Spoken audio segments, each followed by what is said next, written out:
de mes parents. Il y avait le centre équestre à Saint-Georges-d'Orc. Mon père qui jouait au horseball et ma mère qui montait à cheval. Et bon, ils m'ont mis sur un poney avec un ballon dans les mains et puis j'ai continué notamment avec Cécile qui on a commencé en fait ensemble et on s'est pas lâché.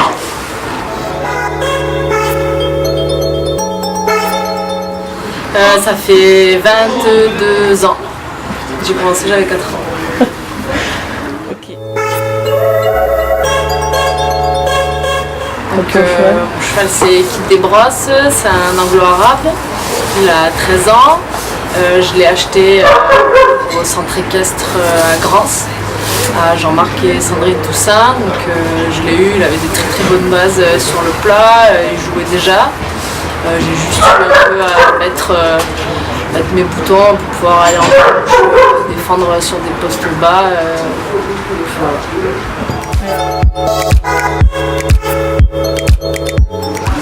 Donc, mon cheval, je travaille entre 5 et 6 jours sur 7.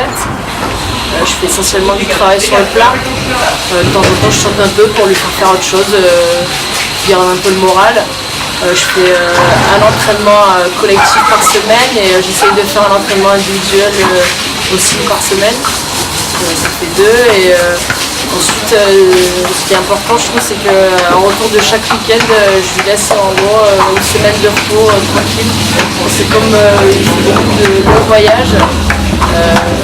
Ça permet de leur donner un peu de morale et derrière il est toujours de nouveau en forme et il récupère bien.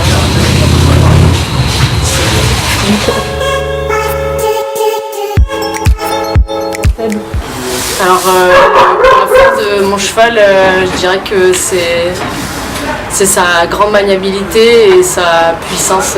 Il a une foulée exceptionnelle et une puissance énorme. Enfin ici il est presque inarrêtable. Donc,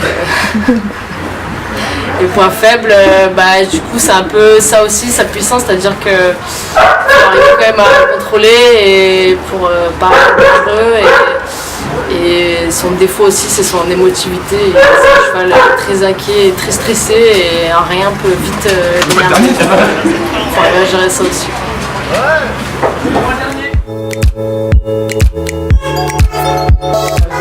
Mon équipe c'est Montpellier, point fort de mon équipe, je dirais que c'est notre amitié.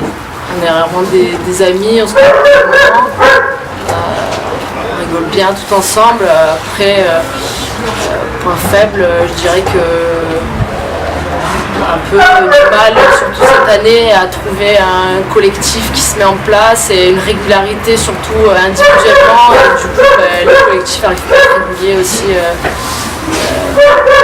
de ça. Donc, je dirais que c'est notre point faible cette année. Fais vraiment chier ce chien.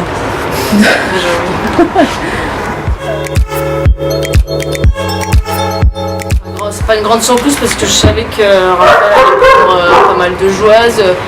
Ça fait 3 ans que je suis appelée pour les championnats d'Europe et les championnats du monde. Donc même si cette année on fait une saison assez régulière et qu'on est 7e au classement, je savais quand même qu'il allait faire une longue liste et que j'allais être dedans. Mais contente quand même d'être appelée, hein, toujours, c'est toujours une fierté et une joie d'aller partager des moments avec des coéquipiers de l'équipe de France et des stages avec d'autres joueurs de l'équipe de France.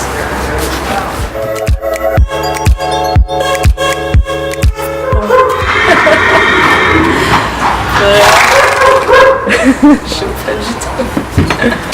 Moi, je vais faire un truc un peu ironique, parce que ça me concerne.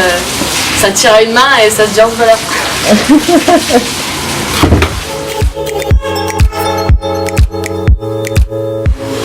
Alors, mon joueur coup de cœur cette année, depuis le début de saison, je dirais Mathieu Olive d'Aramon. Parce que je trouve qu'il apporte un petit plus depuis le début de l'année à cette équipe. Petit truc en plus de finition, il est toujours bien placé. Voilà, j'aime bien, c'est mon joueur coup de cœur. Et ma joueuse coup de cœur, je vais dire ma coéquipière de l'équipe de France, Mathilde Dubosc. Je trouve que c'est une fille qui a une efficacité ouf sur un terrain. autant en défense qu'en attaque. Elle est hyper percutante, hyper efficace et c'est une guerrière quoi. Donc j'admire ce qu'elle est. Et puis surtout coup de cœur parce qu'elle a fait un bel effort. Je pense s'habiller bien à la cérémonie d'ouverture cet été au championnat du monde. Donc bravo Mathilde.